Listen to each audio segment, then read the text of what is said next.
बैरागी होगे ना। बनवासी होगे रामा मोर बैरागी होगे ना। अवधपुरी के नर नारी मन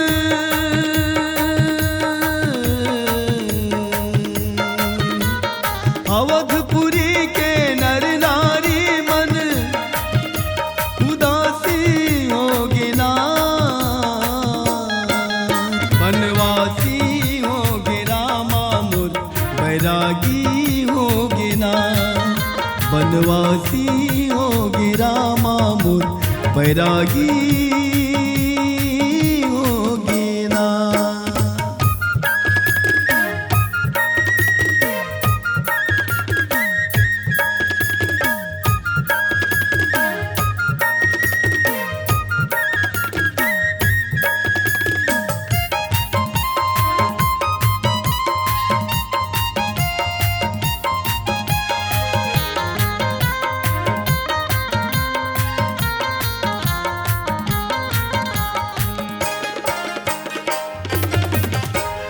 बन बगिया सब सुनना लागे, सुनना होगे घर अंगना हो। अवध के राज दुलारा हीरा, कैसे हो बेते बनमा हो।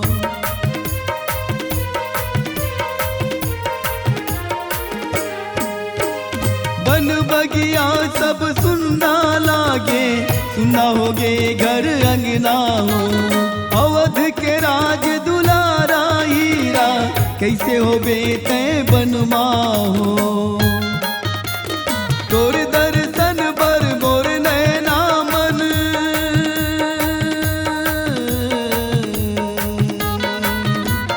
तोर दर्शन बर मोर नैना मन पियासी होगे ना। बनवासी होगे रामा मोर बैरागी होगे ना। बनवासी होगे रामा मोर बैरागी होगे ना।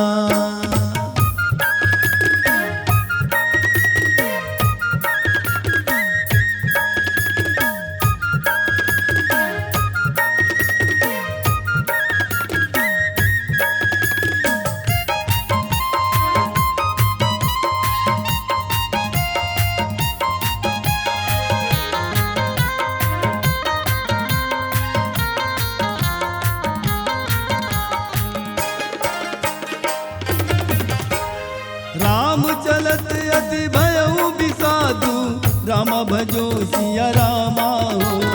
सुनि न जाई पुर आरत नादु, रामा भजो सिया रामा हो।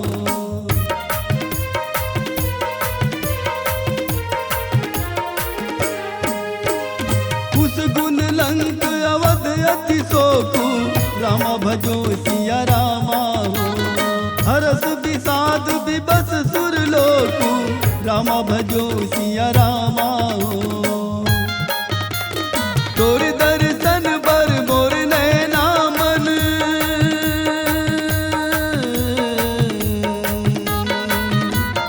तोर दर्शन बर मोर नैना मन पियासी होगे ना।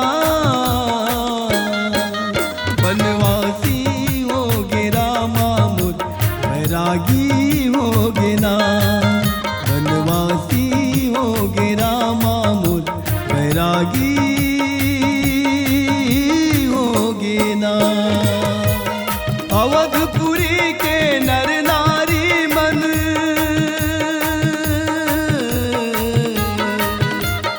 अवधपुरी के नर नारी मन उदासी होगे ना। बनवासी होगे रामा मोर बैरागी होगे ना। बनवासी होगे रामा मोर बैरागी होगे ना। बनवासी होगे रामा मोर बैरागी होगे ना।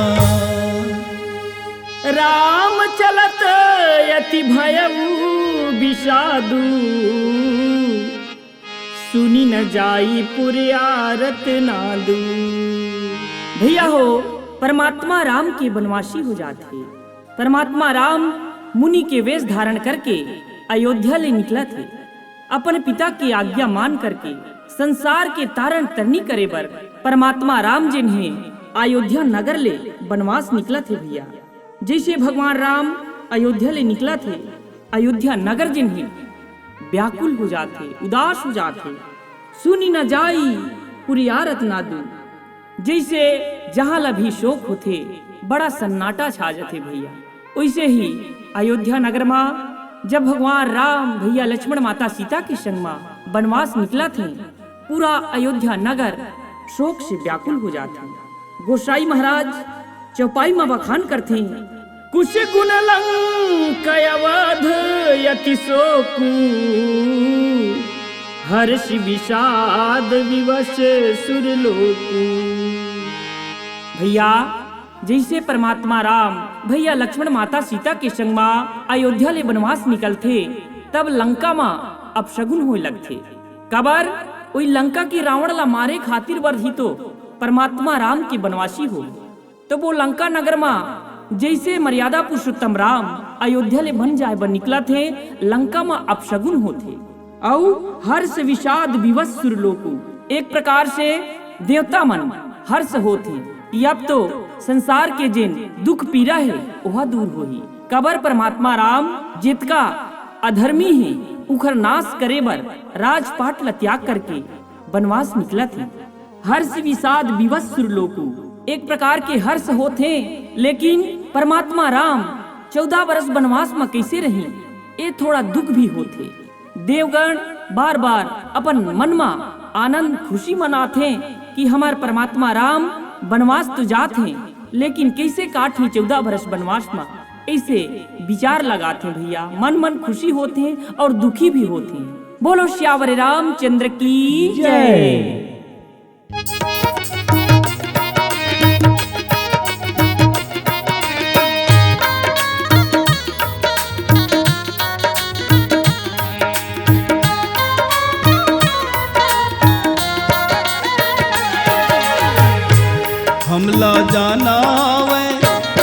हमला जाना वे गंगा के पार गा डोंगार भैया तीर मातवा।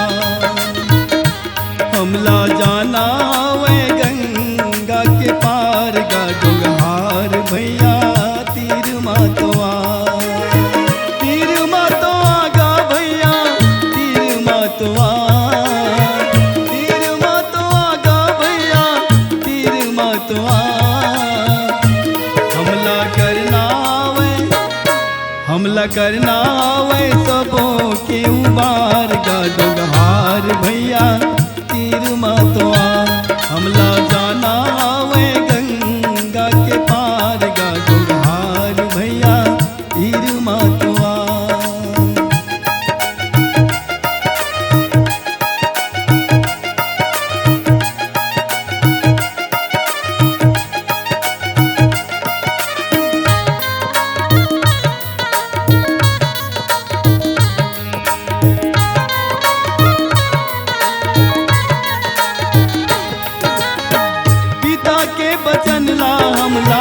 करना हवे पूरा गा डोंगा में बैठा ले हमला जाना हवे दूरिया गा। डोंगा में बैठा ले हमला जाना हवे दूरिया गा।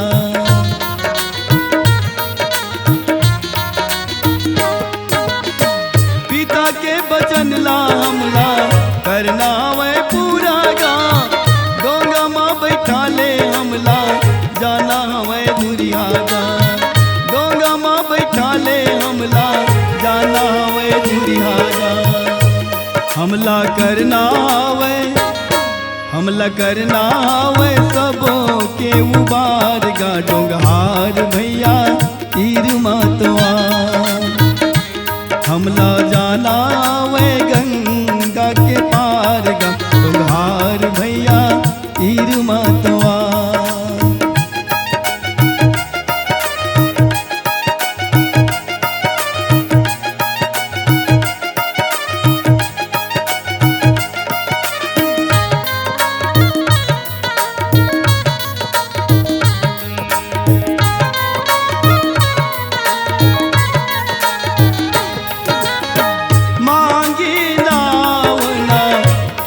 बटुआना कहीं तुम्हार रमू मैं जाना, कहीं तुम्हार रमू मैं जाना।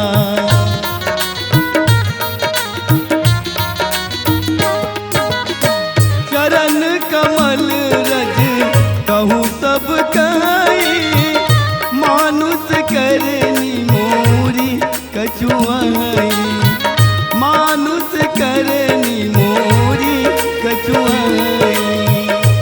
हमला करना वे सबों के उबार गा डोंगहार भैया तीर मतवा। हमला जाना वे गंगा के पार गा डोंगहार भैया तीर मतवा। तीर मतवा गा भैया तीर मतवा, तीर मतवा गा भैया तीर मतवा। हमला जाना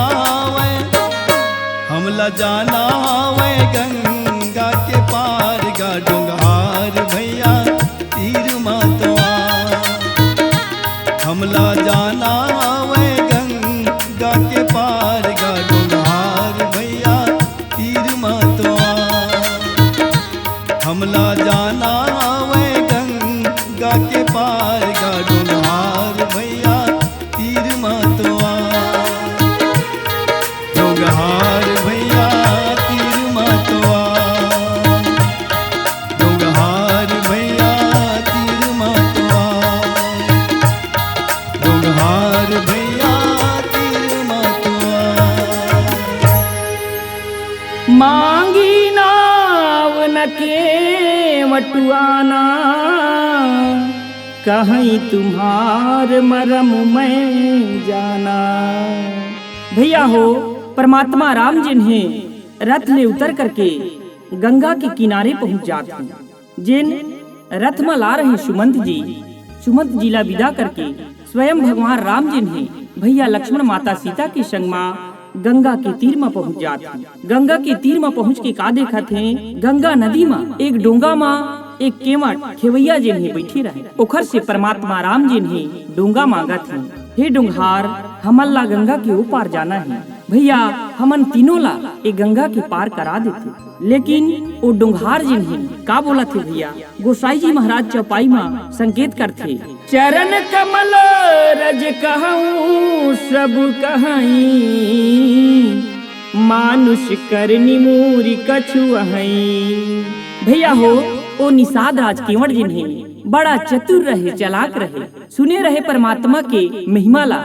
ए रघुरैया के जिन पाँव है ना, पथरा में घलो पड़थे त नारी बन जाथे। मोर तो कठवा के डोंगा अगर नारी बन जही तो एक झन नारी घर में है, और एक झन नारी बन जही दू झन नारी ला कैसे पोषूं। ऐसे भक्ति भाव से भरे ओ केवट जिन्हें परमात्मा ला कहे, मानुष करनी मूरी कछुआई। आप मन के चरण के जिन धूल है परमात्मा, ओखर महिमा सुने हम, जिन्हा पथरा घलो ला नारी बना देथे।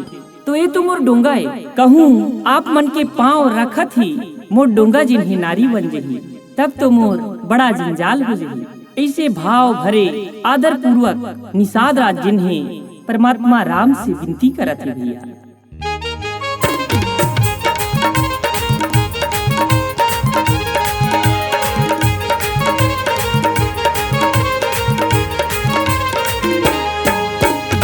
भागते भागते भागते हो ये दे माया के मीरिगा, ये दे माया के मीरिगा भागते। भागते भागते भागते हो ये दे माया के मीरिगा, ये दे माया के मीरिगा भागते। लहुट लहुट के देखे प्रभुला, लहुट लहुट के देखे प्रभुला, धनभाग सारावते हो भागते। भागते भागते भागते हो ये दे माया के मीरिगा, ये दे माया के मीरिगा भागते। भागते भागते भागते हो ये दे माया के मीरिगा, ये दे माया के मीरिगा भागते।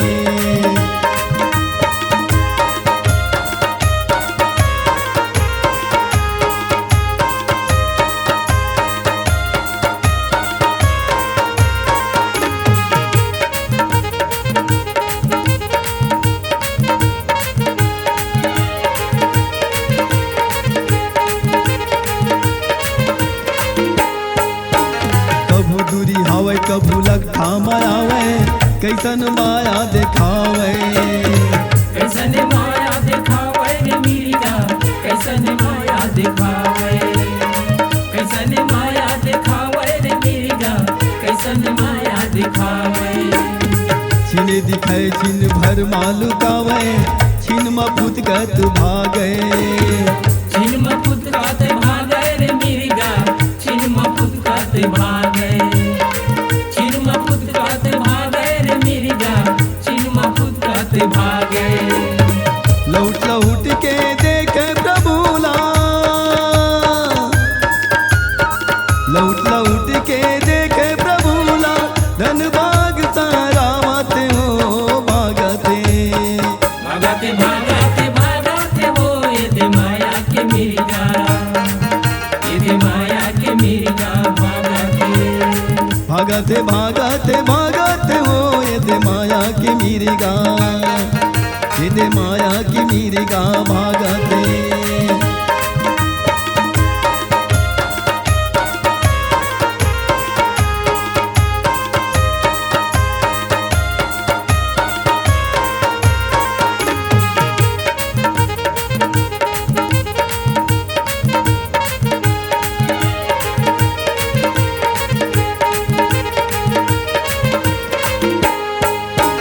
निगम ने तिसिउ ध्यान न पावा, माया मृग पाछे सो धावा, राम भजो सिया राम हो राम, राम भजो सिया राम, राम भजो सिया राम हो राम, राम भजो सिया राम।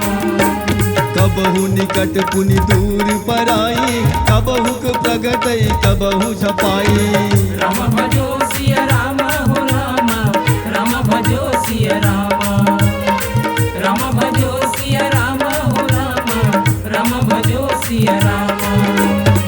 लौट लौट के देखे प्रभुला, लौट लौट के देखे प्रभुला, धन भाग सारावते हो भागते, भागते भागते भागते हो ये दे माया के मिर्गा, ये दे माया के मिर्गा भागते, भागते भागते भागते हो ये दे माया के मिर्गा, ये दे माया के मिर्गा भागते, ये दे माया के मिर्गा भागते, ये दे माया के मिर्गा भागते, ये दे माया के मिर्गा भागते। निगम ने तिसिव ध्यान न पावा, माया मृग पाछे सो धावा। भैया हो, निगम ने तिसिव ध्यान न पावा। शिव जी भोले बाबा जिन्हें रात दिन जिन परमात्मा के ध्यान में लगे रहे, आज ओ परमात्मा माया मृगा के पाछू में धनुष बाण लिए पाछू पाछू कूदत है, भागत है। भैया गोस्वामी तुलसीदास कथे, कबहु निकट पुनि दूर पराई, कबहु क प्रगटे कबहु छपाई। भैया हो, ओ माया की मिर्गा ऐसे रहे, कभू भगवान राम के पासेच में दिखे, कभू बड़ा दूर चले जाए, ऐसे बड़ा छलिया ओ माया की मिर्गा है। गोस्वामी जी कथे, जिन परमात्मा के ध्यान में पूरा संसार नित लगे रखे, आज वही परमात्मा संसार के दुख पीरा हरैया रघुरैया राम जिन्हें धनुष बाण लेकर के ओ माया मिर्गा के पाछू पाछू दौड़ा थे। भैया बोलो श्यावर रामचंद्र की जय।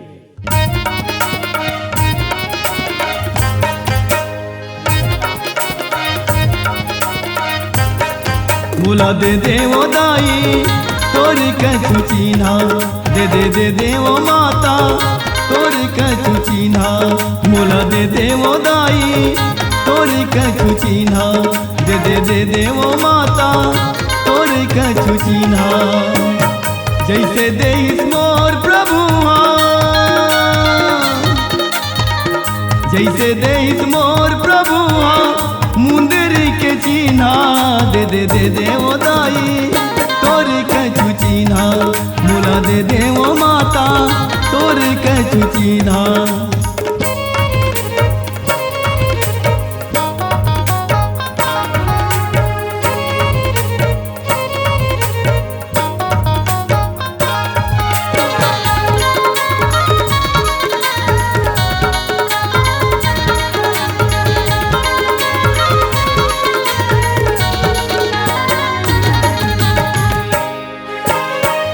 तोर देह चिन्हा लदाई प्रभु ला दिखाई देते हो। हाल चाल तोरे माया के प्रभु ला बताई देते हो।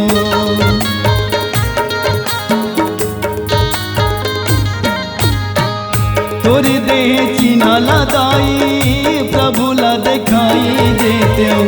हाल चाल तोरे माया के प्रभु ला बताई देते हो। धर रबे धीर दाई, धर रबे धीर वो दाई, आई मोर प्रभु दे वो दाई। तोर कछु चीन्हा मोला दे वो माता, तोर कछु चीन्हा।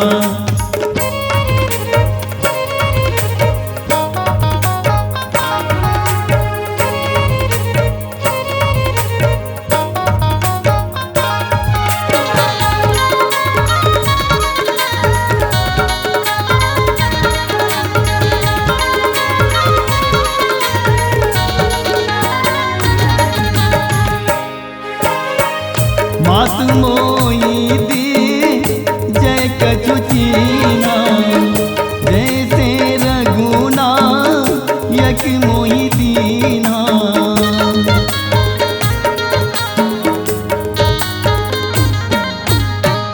चूड़ा मने वो तार तब दयऊ, हर्ष समेत पावन सुत लयऊ।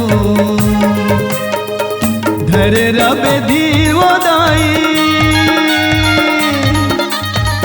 धर रबे धीर वो दाई, आई मोर प्रभु दे वो दाई।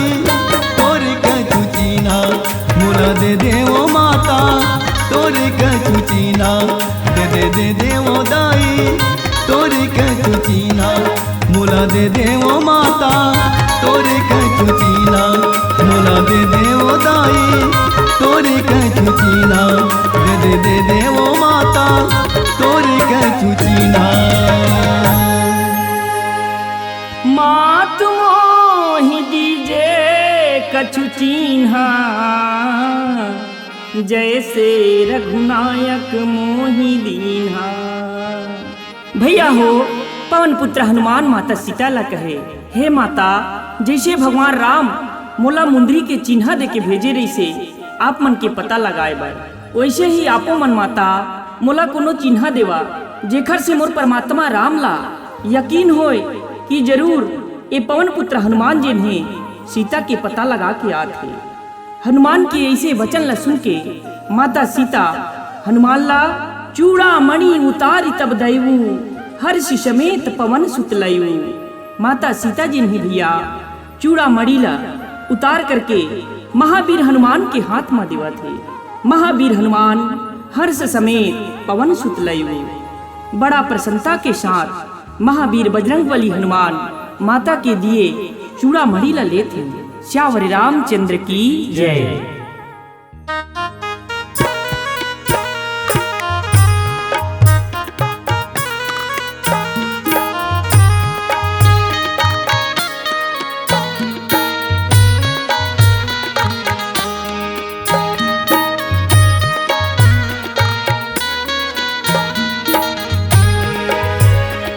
सावरा सुरतिया मोर आखिया की झूले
पत्थरा की मूर्ति मैं तोर बनाती हूँ, मन के मंदिरवा मतोला बैठाती हूँ।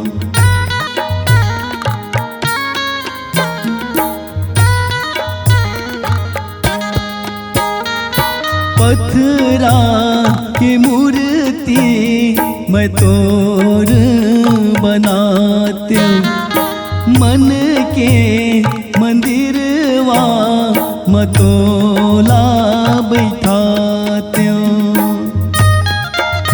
मोर माया के फूल वाला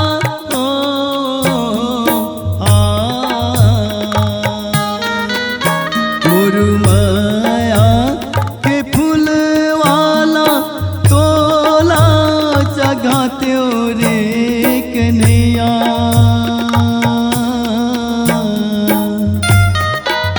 तोर सावरा सुरतिया मोर आँखिया की झूले रे कन्हैया।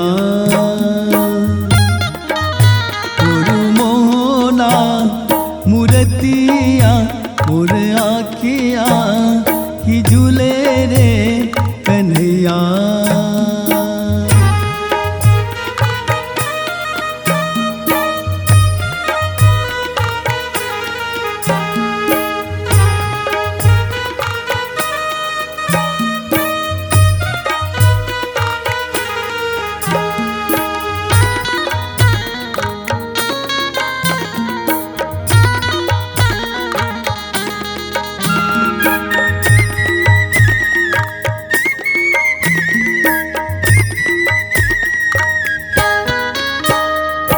काम कोटि छवि श्याम शरीरा, नील कंजबा हृद गंभीरा।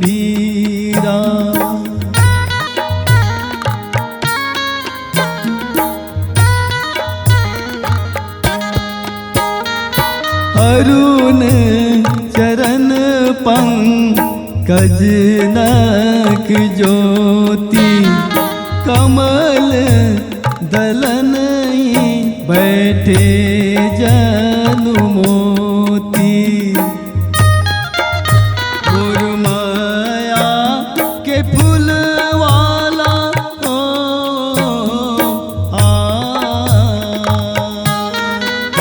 मोर माया के फूल वाला तोला जगाते रे कन्हैया।